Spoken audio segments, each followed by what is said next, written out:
प्रिय सज्जनों, धर्म प्रेमी बंधुओं, आज हम इस सत्संग में आप सभी को मन के विषय में बताएंगे कि मन क्या है, मन को कैसे समझना है। मन की जो पूरी गहराई है वो आप सभी यदि इस सत्संग को श्रवण कर लेंगे तो जान जाएंगे। सज्जनों, इस संसार में कोई कहता है कि मन जड़ है, कोई कहता है मन चेतन है, कोई कहता है मन काल है, कोई कहता है मन नाशवान है, कोई कहता है कि मन को मारना है, मन को मारने से ही भजन होगा, कोई कहता है मन अमर लोक देश नहीं जा सकता। आदि अनेक प्रकार से लोग मन को बताते हैं। सज्जनों, कोई मन को शरीर का एक अंग बताते हैं, मगर मन के विषय में कोई भी लोग विधिवत ढंग से नहीं जानते कि मन आखिर है क्या, कि जड़ है मन, चेतन है मन, काल है मन, क्या है मन, क्या नहीं है। इस विषय को कोई जानता ही नहीं आज तक। आज मैं मन क्या है इस विषय को विधिवत ढंग से बताऊंगा। आप सभी लोगों से निवेदन है कि आप लोग इस सत्संग को ध्यान से श्रवण करें, सत्संग को पूरा श्रवण करें, तभी आप लोग जान पाएंगे कि आखिर ये मन है क्या। जब तक मन को आप समझेंगे नहीं तब तक भजन भी नहीं हो पाएगा। जब तक मन के विषय में पूरा ज्ञान आपको नहीं होगा, साधना भी नहीं हो पाएगी और प्रभु प्राप्ति भी नहीं हो पाएगी। प्रभु प्राप्ति के लिए सबसे जरूरी चीज है मन को समझना, और आज हम मन के विषय में समझाएंगे कि आखिर मन क्या है। सज्जनों, मन क्या है? आत्मा के स्वाभाविक गुण को मन कहते हैं। मन क्या है? मन आत्मा का स्वाभाविक गुण का नाम है। आत्मा का स्वभाव क्या है? शब्द, स्पर्श, रूप, रस, गंध, देखना, सुनना, बोलना, सुगंध लेना, स्पर्श करना, ये आत्मा का स्वाभाविक गुण है। आत्मा ने इस शरीर को धारण किया है, 5 तत्व की शरीर को धारण किया है, तो इसमें बोलने के लिए मुंह है, खाने के लिए मुंह है, देखने के लिए आंखें हैं, सुनने के लिए कान है, सुगंध लेने के लिए नाक है, स्पर्श करने के लिए लिंग है, हाथ से भी स्पर्श करती है। आत्मा जो है ये 5 विषयों के अंतर्गत इस शरीर को धारण की है। इन 5 विषयों का जो एक संलग्न नाम है उसे कहते हैं मन। 5 विषयों का जो संलग्न नाम है उसे कहते हैं मन। आत्मा के स्वाभाविक गुण को मन कहते हैं। सतगुरु कबीर साहब कहते हैं, शब्द, स्पर्श, रूप, रस, गंधा, 5 विषय हैं जीव के संगा। शब्द, स्पर्श, रूप, रस, गंध, ये 5 विषय जीव के साथ हैं। कौन कौन? देखना, सुनना, स्पर्श करना, स्वाद रस लेना और सुगंध लेना। ये 5 विषय क्या हैं? ये आत्मा का स्वाभाविक गुण है। इन्हीं 5 विषयों के अंतर्गत आत्मा ने शरीर धारण किया है, और इन्हीं 5 विषयों का जो संलग्न नाम है उसे कहते मन। यानी कि आत्मा का जो स्वाभाविक गुण है, आत्मा का जो स्वभाव है, उस स्वभाव को मन कहा जाता है। उससे स्वभाव को मन कहा जाता है। मन की गहराई, मन की वास्तविकता ये है। सज्जनों, अब आप सभी मन को और गहराई से समझें। आप कभी कभी कहते हैं कि आज हमारा मन है कि कुछ अच्छे गीत सुने, भजन सुने, सत्संग सुने, या कुछ ऐसी बातें सुने जिससे मन खुश हो जाए। मन बहुत कर रहा है कुछ सुनने का। कभी कभी कहते हैं आज बहुत अच्छी चीज खाने का मन है हमारा, स्वादिष्ट चीज, लजीज चीज, टेस्टी चीज खाने का मन है हमारा। कभी कभी आप क्या कहते हैं कि अच्छी चीज देखने का मन है, चलो कोई फिल्म देख कर आते हैं, चलो कहीं घूम कर आते हैं, पहाड़ों को देख कर आते हैं, वादियों को देख कर आते हैं, हरी भरी चीजों को देख कर आते हैं, हरियाली देख कर आते हैं। कभी कभी आपके मन को होता है यार कोई अच्छी सी सुगंध लेते हैं। स्त्री भोग के लिए भी कभी कभी आपका मन बहुत तेजी उत्तेजित करता है। आप इस बात को जरा गहराई से देखें कि इन पांचों चीजों में मन जुड़ा है कि नहीं। खाने में बहुत मन कर रहा है, खाने का एक विषय हो गया। देखने में बहुत मन कर रहा है कि कुछ अच्छी चीज देखें, फिल्म देखें, सीनरी देखें, हरियाली देखें, पहाड़ों को देखें, अच्छे अच्छे दृश्य को देखें, इसमें भी मन जुड़ा हुआ है। श्रवण करने, शब्द का मतलब होता है श्रवण करना। अच्छे अच्छे गीत सुनते हैं, भजन सुनते हैं, सत्संग सुनते हैं, या कुछ भी सुनते हैं जो आपके मन को पसंद आता है वो सुनते हैं। अच्छा अच्छा लजीज खाना खाना पसंद करते हैं मन के चलते, सुगंध लेते मन के चलते। इन सब चीजों में मन जोड़ा है कि नहीं। बहुत गहराई से आप समझिएगा। देखना, सुनना, स्पर्श करना, गंध लेना और बोलना, ये जो है आत्मा का स्वाभाविक गुण है और इसी का संलग्न नाम है मन। इस विषय को इस संसार में कोई नहीं जान पा रहा है। क्यों? क्योंकि लोगों को आत्मा का ही ज्ञान नहीं तो मन का ज्ञान कहां से हो जाएगा। लोगों को आत्मा का ही ज्ञान नहीं है तो मन का ज्ञान कहां से हो जाएगा। इस बात को वही जान सकता है जिसे आत्म स्वरूप का ज्ञान हुआ। जिससे आत्म स्वरूप का ज्ञान हो गया है वो मन को भी जान जाता है कि मन क्या है। सज्जनों, ये आत्मा इसी मन को, इसी स्वभाव के अंतर्गत संसार में फंसी। अच्छी अच्छी चीजें देखने के लिए घर बनाती है, अच्छी अच्छी चीजें खाने के लिए मेहनत करती है, अच्छी अच्छी चीजें सुनने के लिए। आप पूरे जीवन क्या करते हैं? मन के जो मन, आत्मा का स्वाभाविक गुण जो मन है उसी के अंतर्गत सारे कार्य करते हैं। अच्छी अच्छी चीज देखने के लिए मेहनत करते हैं, खाने के लिए मेहनत करते हैं, सुनने के लिए मेहनत करते हैं, स्पर्श करने के लिए मेहनत करते हैं, बोलने के लिए मेहनत करते हैं, सुगंध लेने के लिए मेहनत करते हैं। पूरा जीवन जो है आपका इन्हीं स्वभाव के अंतर्गत बीतता है। अब इसी को कोई काल कह देता है, इसी को कह देता है कि कोई मन जड़ है, मन चेतन है। नहीं, ना मन जड़ है ना चेतन है। मन क्या है? मन आत्मा के स्वाभाविक गुण का नाम है। आत्मा का जो स्वभाव है उस स्वभाव के 5 स्वभाव का संलग्न नाम एक है मन। परमात्मा सतगुरु कबीर साहब आत्मा के स्वाभाविक गुण को मन नाम दिए। मन जड़ नहीं है, मन चेतन भी नहीं है। मन क्या है? मन आत्मा का स्वाभाविक गुण है। अब यहां पर बहुत सारे संत जो हैं आपको क्या कहते हैं सत्संग के माध्यम से कि मन को मारना है। सज्जनों, मन को मारना है तभी भजन होगा, ऐसे आजकल के कुछ संतों का कहना है। मगर नहीं, ये बात यथा सत्य नहीं, ये बात एकदम गलत है। कैसे? मन आत्मा का स्वाभाविक गुण है और आत्मा का स्वाभाविक गुण कभी खत्म नहीं होगा। आत्मा का स्वाभाविक गुण खत्म नहीं होगा। आत्मा का स्वाभाविक गुण तभी खत्म हो सकता है जब आत्मा स्वयं खत्म होती हो। आत्मा मरेगी तभी स्वाभाविक गुण भी खत्म होगा, तभी मन मरेगा। आत्मा मर नहीं सकती, आत्मा अजर अमर है, इसलिए मन भी नहीं मरता है। हाँ, अंतर क्या इसमें होता क्या है कि इन 5 विषयों को बदल करके, छोड़ करके हम क्या करते हैं, हम परमात्मा की तरफ अपनी दृष्टि कर लेते हैं। हम इन संसार के विषयों में ना आसक्त होकर के अपना ध्यान, अपना मन विषयों में ना लगा करके, विषयों की पूर्ति ना करके परमात्मा की तरफ लगा देते हैं, तो उससे हमारा भजन हो जाता है, हमें परमात्मा की प्राप्ति हो जाती है।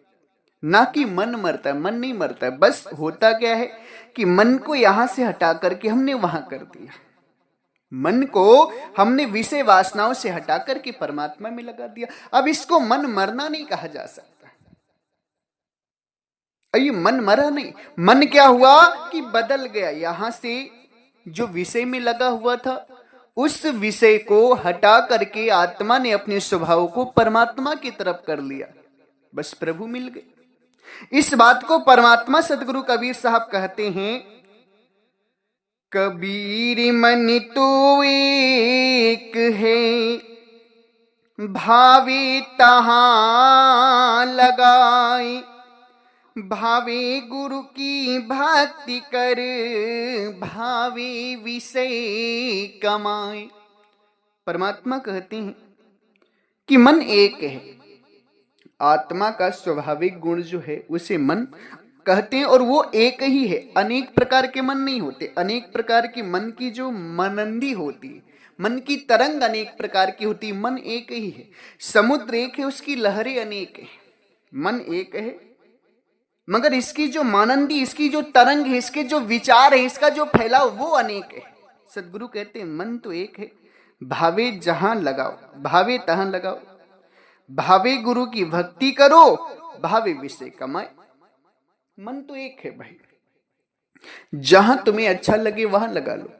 इसी मन से तुम प्रभु का भजन भी कर सकते हो, गुरु की भक्ति भी कर सकते हो, और इसी मन से विषय भी कमा सकते हो। जन्म मरण में भी जा सकते हो, 84 में भी जा सकते हो। यहां पर परमात्मा सदगुरु कबीर साहब मन को मारने की बात नहीं करते। परमात्मा कहते देखो एक मन तुम्हारे पास है, मन एक है, अब इसी मन से विषय भी कमा सकते हो और इसी मन से परमात्मा की भक्ति भी कर सकते हो। विषय कमाओगे तो भक्ति नहीं कर पाओगे, अगर भक्ति करना है तो विषय से मन को हटाना होगा, संसारिकता से मन को हटाना होगा और परमात्मा में ध्यान लगाना होगा, तब गुरु भक्ति हो पाएगी। मन तो एक है, मन मरता नहीं है, मन मरता नहीं है। जो संत इस बात को कहते हैं कि मन मर जाता है, उस संत को मन का ज्ञान नहीं है। क्यों? क्योंकि उसे आत्मा का ही ज्ञान नहीं तो मन का ज्ञान कहां से हो जाएगा।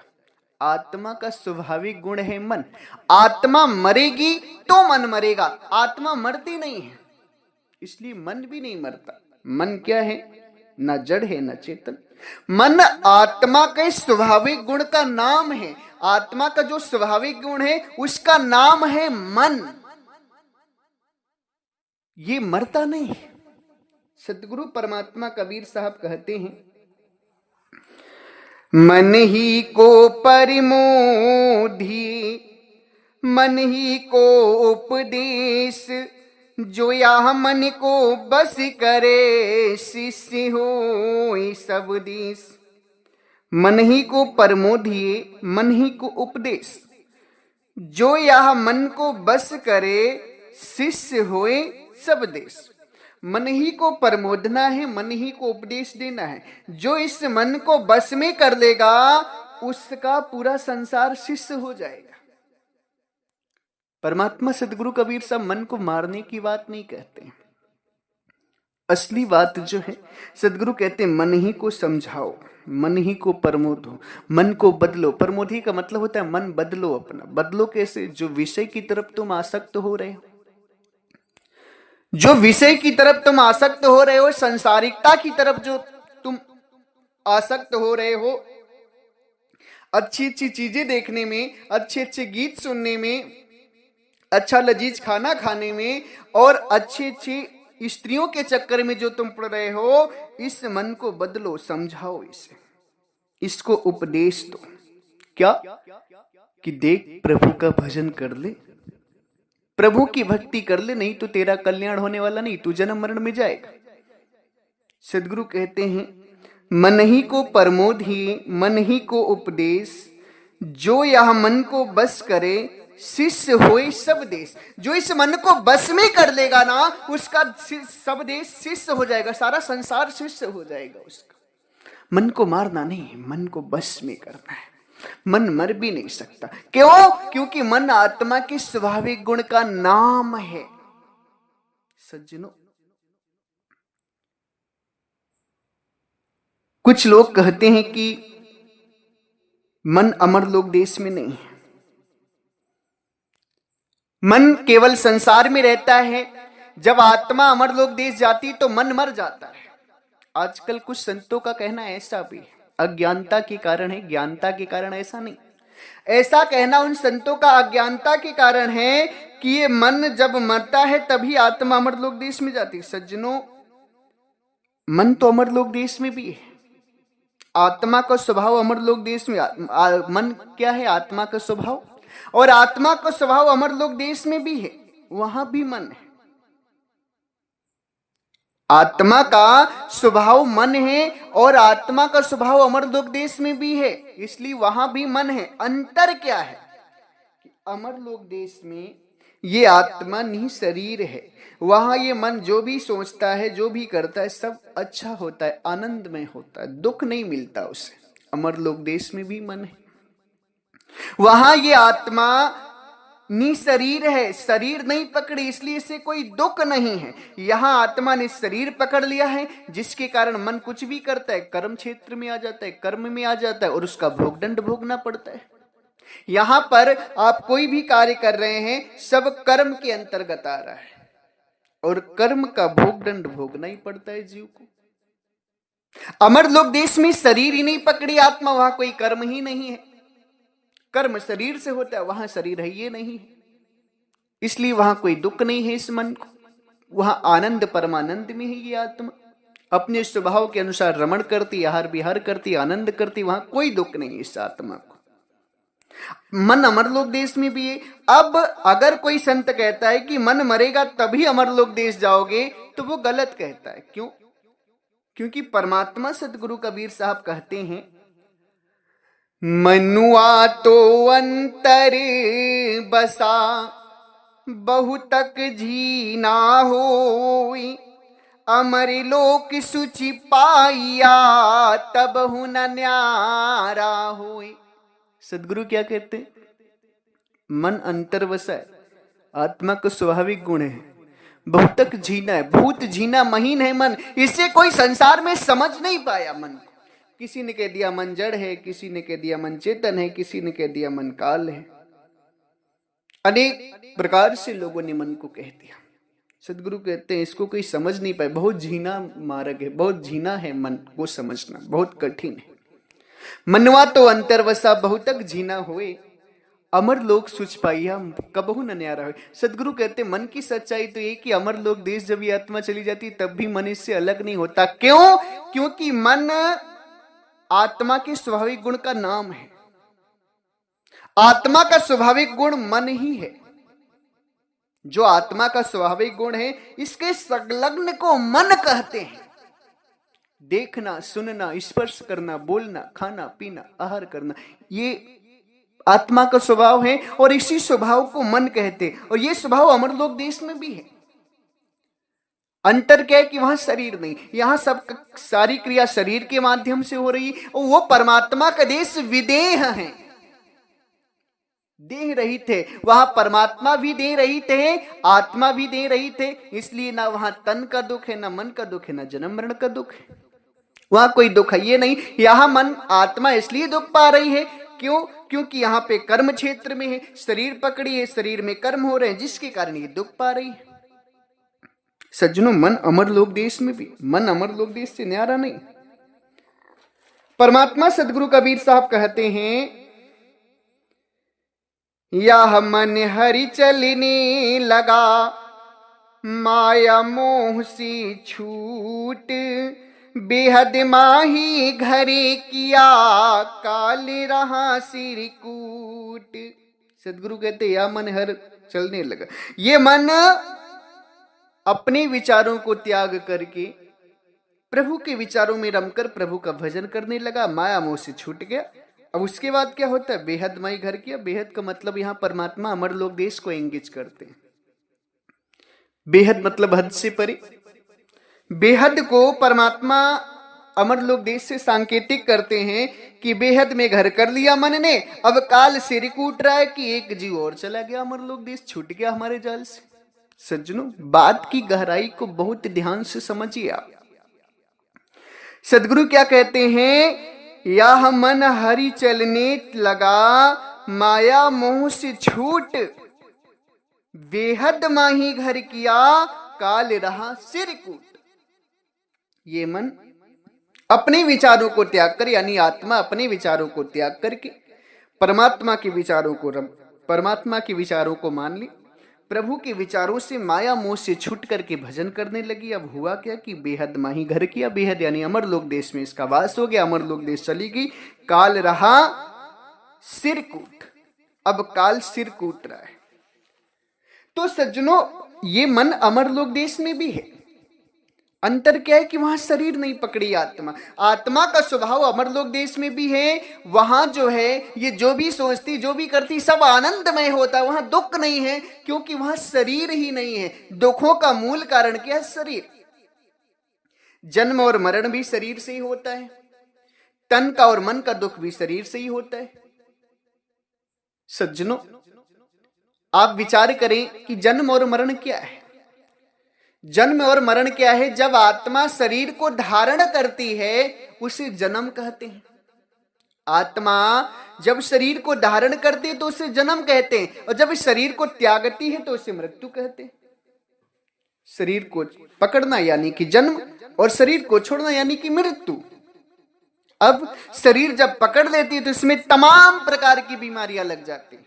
बीमारी आत्मा को नहीं लगती, शरीर को लगती, मगर आत्मा शरीर से संबंधित है, संबंध बनाए हुए, इसलिए आत्मा को दुख होता है शरीर के माध्यम से, और इसकी इच्छाओं की पूर्ति नहीं होती संसार में, इसलिए मन का दुख होता है। तो सारे दुख किसकी वजह से लगे हुए हैं? सारे दुख किसकी वजह से लगे हुए हैं? शरीर की वजह से। यहां पर आत्मा को दुख क्यों है? शरीर पकड़ने की वजह से। और प्रभु के अमरलोक देश में भी आत्मा है, वहां भी इसका स्वभाव है, कुछ नहीं बदलता है, सारा स्वभाव वही। बदलता क्या है? मात्र शरीर से विदेह हो जाती है, बाकी सब वही है। जन्म मरण छूट जाता है, विदेह हो जाती है, तन का दुख, मन का दुख, जन्म मरण का दुख खत्म हो जाता है, विदेह हो जाती है, आनंद करती। बस शरीर से ही हमें मुक्त होना है, शरीर ही बंधन का मूल कारण है। सज्जनों, इसलिए मन मरता नहीं। ये कभी मत सोचना कि मन को मारना है, मार नहीं सकते तुम। मन को मारने का मतलब आत्मा को मारना है, क्योंकि आत्मा का जो स्वाभाविक गुण है, जो स्वभाव है, उसी का नाम है मन। ये मर नहीं सकता। सदगुरु कबीर साहब कहते हैं, मन के हारे हार है, मन के जीते जीत, कहीं कबीर हरि पाइए, मन ही के परतीत। मन के हारे हार है, मन के जीते जीत। अगर तुम मन से हार गए तो तुम संसार में कुछ भी, किसी भी कार्य में हार जाओगे, किसी भी लड़ाई में हार जाओगे। यदि तुमने आत्मबल नहीं हारा, मन तुम्हारा नहीं हारा, और मन में तुमने जीत ठान ली, तो कुछ भी करके तुम जीत जाओगे। मन से चाहोगे तो हार भी जाओगे, मन से चाहोगे तो जीत भी जाओगे। और सदगुरु लास्ट में बड़ी पते की बात कहते हैं। क्या कहते हैं? कहीं कबीर हरि पाइए, मन ही के परतीत। हे जीव, हे आत्मा, हे साधु संत, विचार कर लो, प्रभु भी तुम्हें मन के प्रतीत से ही मिलेंगे। मन के प्रतीत का मतलब है कि जो तुम्हारा मन संसार में जा रहा है, इस मन को संसार विषयों से हटा करके प्रभु की तरफ लगा दो, तो तुम्हें परमात्मा की प्राप्ति भी हो जाएगी। कहीं कबीर हरि पाइए, मन ही के प्रतीत। हरि को, प्रभु, मन को प्रभु के विचारों में लगा दो, प्रभु से प्रेम करा दो, संसारिकता से छुड़ा दो, विषय से छुड़ा दो, तो तुम प्रभु को भी पा जाओगे। सज्जनों, बड़ी अद्भुत बात कहते हैं परमात्मा। आज इस संसार में बहुत सारे संत लोग मन को काल बताते हैं। कोई कहता है मन निरंजन है, कोई कहता है मन काल है, मगर मन के भेद को कोई जान नहीं पा रहा है। मैं खोल रहा हूं मन के भेद को। जो संत लोग साधना की, आत्मा परमात्मा को जाने, वो उन्होंने इशारा किया है मन के प्रति। मन को समझना है तो आत्मा का ज्ञान होना परम आवश्यक है। बिना आत्मज्ञान के मन को आप समझ नहीं सकते। जो काल काल मन को कहते हैं ना, ये अज्ञानता में कहते हैं। क्योंकि परमात्मा सतगुरु कबीर साहब अपनी वाणी में क्या कहते हैं? कहते हैं कि काल काल सब कोई कहे, काल न चीन्हे कोई, जेती मन की कल्पना, काल कहाँ वे सोई। सदगुरु परमात्मा कहते हैं कि इस संसार में काल काल सभी कोई कहता है कि ये काल है, वो काल है, वो काल है, वो काल है, मगर काल को कोई जानता नहीं कि काल आखिर है कौन। काल को कोई नहीं जानता। सभी काल की व्याख्या तो जरूर करते हैं, काल है, काल है, काल है, काल है, मगर काल को कोई जानता नहीं है, कोई चिंता नहीं कि काल है कौन। सदगुरु क्या कहते हैं, कौन है काल? जेती मन की कल्पना। जितने मन के विचार हैं संसारिकता के प्रति, जितने भी तुम्हारे मन की कल्पना है ना, जितने भी मन की तरंग हैं संसारिकता के प्रति, सभी काल हैं, वही काल है। और उन्हीं तरंगों के चलते, उन्हीं मन की कल्पनाओं के चलते तुम जन्म मरण में जाते भी हो। मन काल नहीं, मन को काल नहीं कहते साहब। साहब क्या कहते हैं, मन की कल्पना काल है। क्यों? क्योंकि तुम मन की कल्पना के चलते ही संसार में जाते हो। मन की कल्पना क्या है?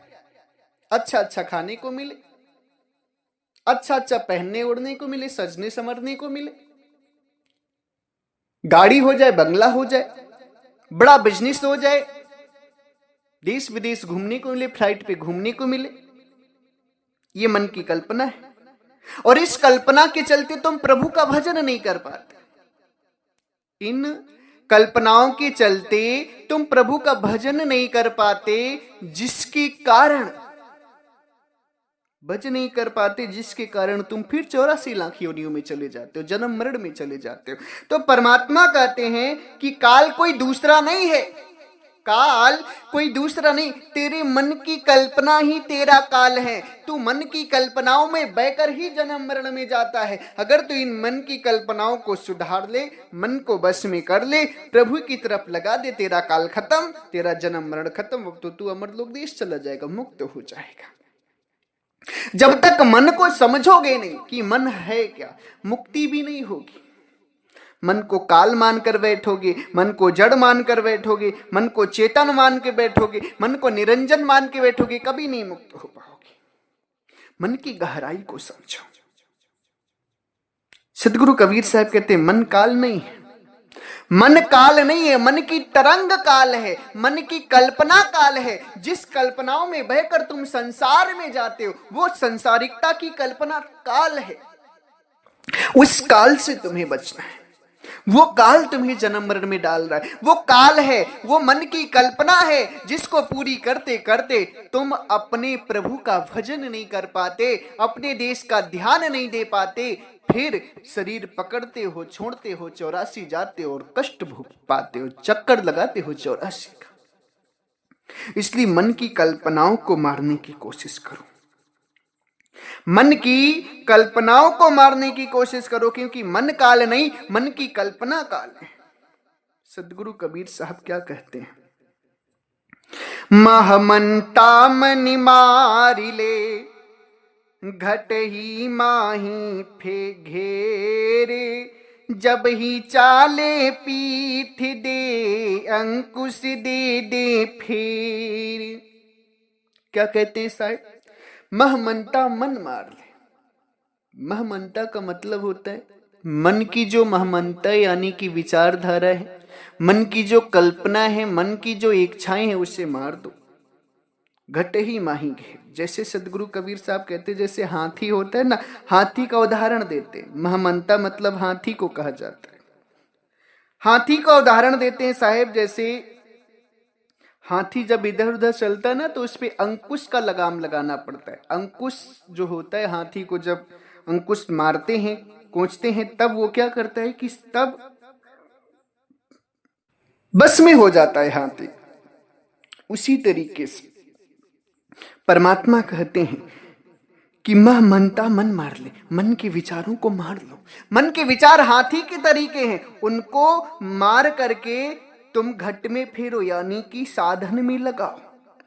जब ही चाले पीट दे, अंकुश दे दे फिर। जब ही ये मन अपने विचारों में जाने लगे, कल्पनाओं में जाने लगे, तो इससे अंकुश, ज्ञान रूपी अंकुश दे देकर फेरो कि देख भजन कर ले, नहीं तो मुक्त नहीं होगा, 84 चला जाएगा। सज्जनों, मन काल नहीं, मन की कल्पना काल है। सदगुरु कबीर साहब कहते हैं, मन मनसा जब जाएगी तब आवेगी और, तब ही निश्चल होएगा तब पावेगा ठौर। क्या कहते हैं साहब? मन की मनसा, मन की मनसा यानी कि मन की जो विचारधारा है, मन की जो कल्पना है, वो काल है। वो तुम्हें जन्म मरण में ले जाती है, वो तुम्हें भजन नहीं करने देती, वो तुम्हें संसारिकता में तपाती है, घुमाती है, रगड़ती है। अब इस मन मनसा जब चली जाएगी, जब इस मन मनसा को त्याग दोगे, तब आवेगी और तब तुम प्रभु का भजन कर पाओगे और प्रभु का देश जा पाओगे, प्रभु का प्राप्ति कर पाओगे। कब? जब मन के विचारों को मार लोगे। सदगुरु कबीर साहब इस विषय पे बड़ा सुंदर भजन कहते हैं। क्या? मन की तरंग मार लो बस हो गया भजन, मन की तरंग मार लो बस हो गया भजन। क्या कहते हैं साहब? मन की तरंग को मार लो बस भजन हो गया, मन की तरंग को मार लो बस भजन हो गया। उसी को साहब कहते मन मनसा जब जाएगी तब आवेगी और। मन मनसा मतलब मन की तरंग, मन की कल्पनाएं, मन के विचार जब चले जाएंगे, प्रभु विचारों में रम जाओगे, तब तुम मुक्त होगे और तब ही निश्चल होगे। जब मन की मनसा जाएगी तभी निश्चल होगे, तब ठौर पाओगे तुम, तब प्रभु के देश जा पाओगे। सज्जनों, मन काल नहीं है, मन मरता भी नहीं। मन क्या है? आत्मा के स्वाभाविक गुण का नाम है मन। आत्मा का जो स्वाभाविक गुण है उसे ही मन कहते हैं। ये मरता नहीं, हाँ बदलता जरूर है। कैसे बदलता है? सदगुरु कबीर साहब क्या कहते हैं? पहले यह मन काग था करता जीवन घात, अब तो मन हंसा भया मोती चुन चुन खात। परमात्मा कहते हैं पहले यह मन काग था, जीवों का घात करता था, अब तो मन हंसा भया मोती चुक चुक खा। सदगुरु कहते हैं मन के दो रूप बताते हैं कि जब मन विषय वासनाओं में होता है, अपनी कल्पनाओं में होता है, जब ये आत्मा अपने विचारों से चलती है, तब ये काग की तरह होती है, जीवों का घात करता है मन। और जब प्रभु के विचारों में रम जाता है, जब ये आत्मा अपने मन को प्रभु के विचारों में रमा देती है, लगा देती है, तब ये हंस बन जाता है, हंस बन जाती है। अब मोती चुन चुन खाता है। मोती कहाँ? कौन सा मोती? शब्द का मोती। कौन से देश में? अमर लोक देश में। सज्जनों, इस बात को बहुत गहराई से आप विचार करें। सदगुरु कहते हैं ना, चाहे गुरु की भक्ति कर, चाहे विषय कमाए। कबीर मन तो एक है, भावे तहां लगाए, भावे गुरु की भक्ति कर, भावे विषय कमाए। भावे चाहे गुरु की भक्ति कर लो, गुरु की भक्ति कर लोगे तो हंस बन जाओगे, अमर लोक देश जाकर मोती चुगोगे, और विषय में जाओगे तो कागा रहोगे और जीवों को घात करोगे, कर्म क्षेत्र में जाकर, जन्म मरण में जाकर दुख पाओगे। इसलिए प्यारे भक्तजनों, परमात्मा सदगुरु कबीर साहब के दिव्य ज्ञान को आप सभी समझें। मन को तो आप सभी समझ ही गए होंगे। मन को समझना बहुत बड़ी बात है। कोई विवेकी, कोई पारखी होता है, विचारवान होता है, ज्ञानी होता है, वो मन को समझता है। यदि आप सभी थोड़ा सा भी विवेक जगाएंगे और ज्ञानी होंगे, विवेकवान होंगे, तो जरूर इस बात को समझेंगे। अगर अमर लोक देश जाने का भेद आप सभी को चाहिए, मन को उलटने का भेद आप सभी को चाहिए ना, आत्मा परमात्मा की प्राप्ति का भेद आप सभी को चाहिए, तो 19 और 20 नवंबर को मुक्ति महामहोत्सव भंडारा गाजीपुर की धरा पर होने वाला है, जिसमें आप सभी सादर आमंत्रित हैं। आप सभी आए, सभी का खूब खूब स्वागत, अभिनंदन है। उस भंडारे में, मुक्ति महामहोत्सव भंडारे में, आप सभी को आत्मा और परमात्मा की प्राप्ति हेतु अधर की साधना, निराधार की साधना दी जाएगी। सज्जनों, इसी के साथ हम अपनी वाणी को विराम देते हैं। अगर हमारी वाणी वचनों से, शब्दों से आप सभी किसी भी संत, महापुरुष, भक्त, हंस जनों को कष्ट लगा हो या दुख लगा हो, तो हम आप सभी के चरणों में सर रख करके क्षमा प्रार्थी हैं। आपको दुख देना मेरा अभिप्राय नहीं था, दुख देने का मेरा कोई प्रयोजन नहीं था। अगर आप सभी को दुख लगा हो तो मुझे क्षमा करिएगा। एक बार प्रेम से बोलिए, सर्वव्यापक सर्व पूजनी परम पिता परमात्मा सदगुरु बंदी छोर कबीर साहिब को साहेब बंदगी साहेब।